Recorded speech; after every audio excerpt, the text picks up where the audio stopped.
वर लावा, tension free होऊन जा. 9 आयुर्वेदिक जडीबुटीवालं नवरत्न तेल रोजची डोकेदुखी, थकवा आणि टेन्शन दूर करतं. थंडा थंडा कूल कूल बनवतं. तुम्ही ट्राय करा, टेन्शन जाईल पेन्शन घ्यायला.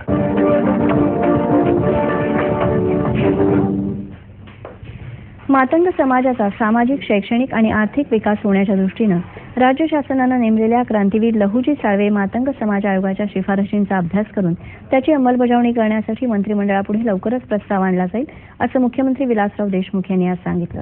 या आयोगाचा अहवाल अध्यक्ष आमदार रमेश कदम यांनी आज मंत्रालयात मुख्यमंत्र्यांना सादर केला, त्यावेळी ते बोलत होते.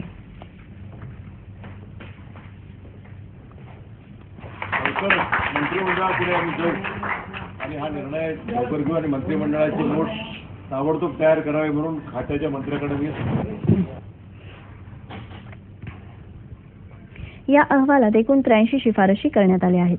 मातंग समाजातल्या विद्यार्थ्यांच्या शैक्षणिक विकासाच्या दृष्टीनं 5% आरक्षण, आश्रमशाळा, वसतिगृह, शिष्यवृत्त्या, बेरोजगार तरुणांसाठी रोजगार, स्वयंरोजगाराच्या संधी आणि त्यासाठी सवलती, तसंच समाजातल्या कष्टकरी लोकांचा आर्थिक आणि सर्वांगीण विकास, उद्योग विकासासाठी आर्थिक सहाय्य आदी प्रमुख शिफारशींचा यात समावेश आहे. मात्र याआधी 30 ऑगस्टलाही या आयोगाचा अहवाल अध्यक्षांच्या सहीविना त्यांच्या गैरहजेरीत उपाध्यक्ष दिलीप आगळे यांनी मुख्यमंत्र्यांना सादर केला होता. मुख्यमंत्री सगळ्यांच्या समोर आज मुख्यमंत्र्यांना अहवाल देण्यात आलेला आहे. यावरून या प्रकरणी गटबाजीचा राजकारण होत असल्याचं म्हटलं जात आहे. 3 वर्षाच्या मुलीवर बलात्कार करून तिची हत्या केल्याच्या आरोपाखाली